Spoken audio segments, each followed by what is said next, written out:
Joshua chapter 10. The siege of Gibeon. Now when Adoni-Zedek, king of Jerusalem, heard that Joshua had captured Ai and put it under the ban, and had done to that city and its king, as he had done to Jericho and its king, and that the inhabitants of Gibeon had made their peace with Israel, remaining among them, there was great fear abroad, because Gibeon was a great city, like one of the royal cities, greater even than Ai, and all its men were warriors. So Adoni-Zedek, king of Jerusalem, sent to Hoham, king of Hebron, Piram, king of Jarmuth, Japhiah, king of Lachish, and Debir, king of Eglon, with this message: Come and help me attack Gibeon, for it has made peace with Joshua and the Israelites. The 5 Amorite kings, of Jerusalem, Hebron, Jarmuth, Lachish, and Eglon, gathered with all their forces, and marched against Gibeon to make war on it. Thereupon, the Gibeonites sent an appeal to Joshua in his camp at Gilgal: Do not abandon your servants. Come up here quickly and save us. Help us, because all the Amorite kings of the mountain country have joined together against us.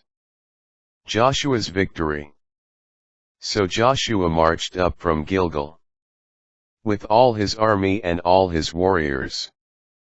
The Lord said to Joshua, Do not fear them, for I have delivered them into your power. Not one of them will be able to withstand you. After an all-night march from Gilgal, Joshua made a surprise attack upon them, and the Lord threw them into disorder before Israel.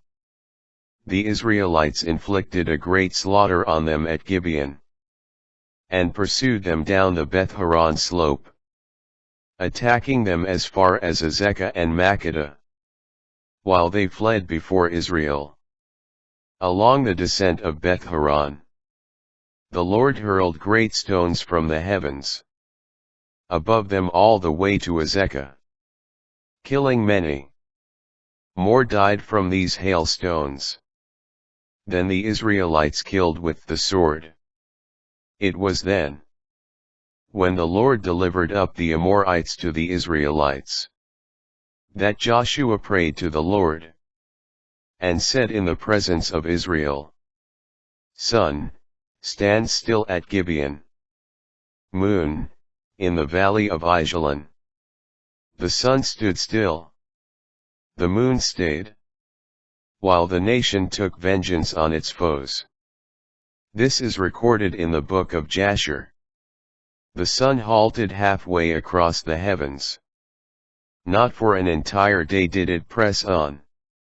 Never before or since was there a day like this, when the Lord obeyed the voice of a man. For the Lord fought for Israel.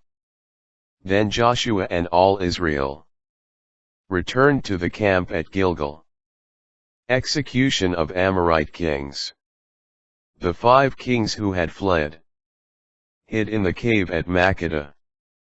When Joshua was told, The 5 kings have been found hiding in the cave at Makkedah, he said, Roll large stones to the mouth of the cave, and post guards over it. But do not remain there yourselves. Pursue your enemies, and harry them in the rear. Do not allow them to reach their cities. For the Lord, your God, has delivered them into your power. Once Joshua and the Israelites had finally inflicted the last blows in this very great slaughter, and the survivors had escaped from them into the fortified cities, all the army returned to Joshua, and the camp at Makkedah in victory. No one uttered a sound against the Israelites. Then Joshua said, "Open the mouth of the cave and bring me those 5 kings from the cave." They did so. They brought out to him from the cave the 5 kings, of Jerusalem, Hebron, Jarmuth, Lachish, and Eglon. When they brought the 5 kings out to Joshua, he summoned all the army of Israel, and said to the commanders of the soldiers, who had marched with him, "Come forward and put your feet on the necks of these kings." They came forward and put their feet upon their necks. Then Joshua said to them, "Do not be afraid or dismayed. Be firm and steadfast.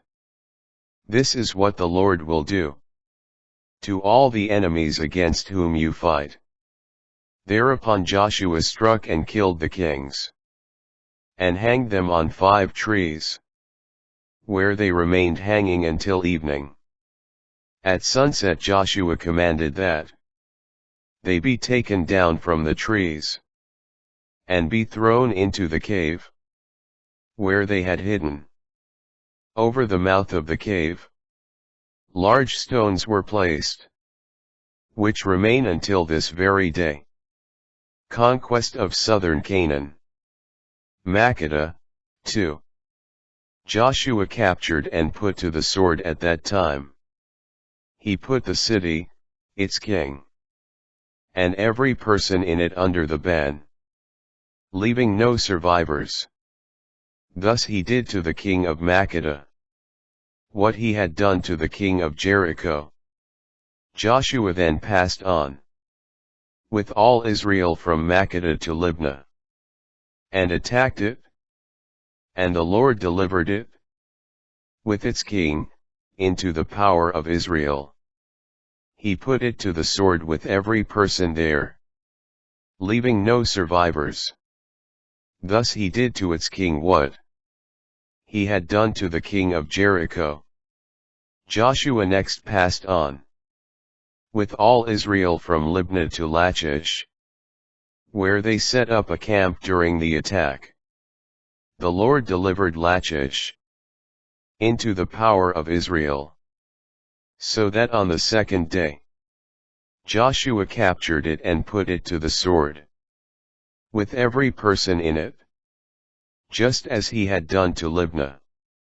At that time Horam, king of Gezer, came up to help Lachish, but Joshua defeated him and his people, leaving him no survivors. From Lachish, Joshua passed on with all Israel to Eglon. Encamping near it, they attacked it, and captured it the same day, putting it to the sword. On that day he put under the ban every person in it, just as he had done at Lachish. From Eglon, Joshua went up with all Israel to Hebron, which they attacked and captured. They put it to the sword with its king, all its cities, and every person there, leaving no survivors. Just as Joshua had done to Eglon, he put it under the ban and every person in it. Then Joshua and all Israel turned back to Debir and attacked it, capturing it with its king and all its cities. They put them to the sword, and put under the ban every person in it, leaving no survivors.